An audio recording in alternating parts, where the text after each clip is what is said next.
আচ্ছা ভাবি, শুনলাম রাতে গল্প কাহিনী না শুনলে নাকি আপনার ঘুম আসে না। জি অরুণ ভাই ঠিকই শুনছেন, ছোটবেলা থেকে মা গল্প কাহিনী শোনাতো আর আমি ঘুমিয়ে যেতাম। এখন তো আপনার বিয়ে হয়ে গেছে, এখন গল্প কাহিনী কে শুনে? আপনার শাশুড়ি? না অরুণ ভাই, গল্প কাহিনী আপনার ভাইই শোনায়, আমি শুধু জিজ্ঞেস করি আসতে এত রাত হলো কেন। আরে জামাই, তোমার ঘুম ভেঙে গেছে?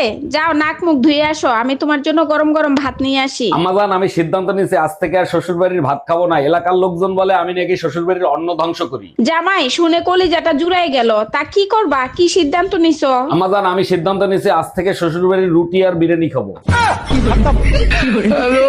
আই পায়েল, কি তোরা যদি দেশের প্রধানমন্ত্রী বানায় তাহলে তুই কি করবি? কমলা গাছে কাঁঠাল লাগাম। মাথা খারাপ, কমলা গাছে কাঁঠাল কেমন লাগাবি? তা আমার দেশের প্রধানমন্ত্রী কেরা বানাইবো? कैसे कैसे लोग रहते हैं यार यहाँ पर। ও চাচি, দেরি করো না, একটু দেরি করো না, তাড়াতাড়ি আমার সাথে আমাকে বাড়িতে চলো। কে তোর বাজাম কে? আরে আমার ভাইটা অসুস্থ গো, ও বমি করতে চাইতেছে না, ওরে বমি করানি দরকার। আমার কাছে কি বমি ট্যাবলেট আছে যে আমি গেলে বমি করব? আহা গো, এত কথা কও কে? তোমার যে চেহারা, তোমার দেখলেও বমি করে দিব গো। শোনো, ঘরে যদি সুখ শান্তি চাও তাহলে আমার কথায় সংসার চলবে। হে প্রভু, কি অশান্তির কলস আমার গলায় ঝুলাইলা। এখন প্রভুর দোষ দিচ্ছ কেন? আমাকে দেখতে তোমার বংশ শুদ্ধ গেছিল। আমার বংশে তো কোনো সাপুরে ছিল না, থাকলে নাগিন ঠিকই চিনতো। স্বামী কি হারে? তালাক দিয়ে দিছি। কেন? হাউরি হারা দিন কাম হারায় আমারে দিয়া। তার এখন আপনি কি হারেন? চাইর বাসায় কাম হরি। হাউরি কাম করা দেখে আপনার স্বামীরে তালাক দিয়ে দিয়েছেন, তার এখন যে চারবারই কাম হারেন এতে কিছু হয় না? ওই পয়সা, ওই পয়সা, হাউরি তো আর পয়সা দিতেন।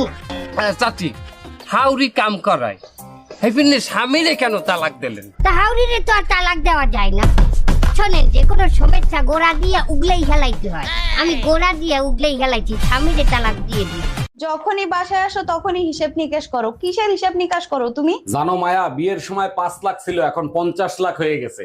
জানো তো, একটা সফল পুরুষের পিছনে নারীর হাত থাকে, তাই অর্ধেক আমারে দিবা। তাইলে এক কাজ করো, বাপের বাড়ি গিয়ে 25 লাখ নিয়ে এসো, আমি 50 লাখ দিই না।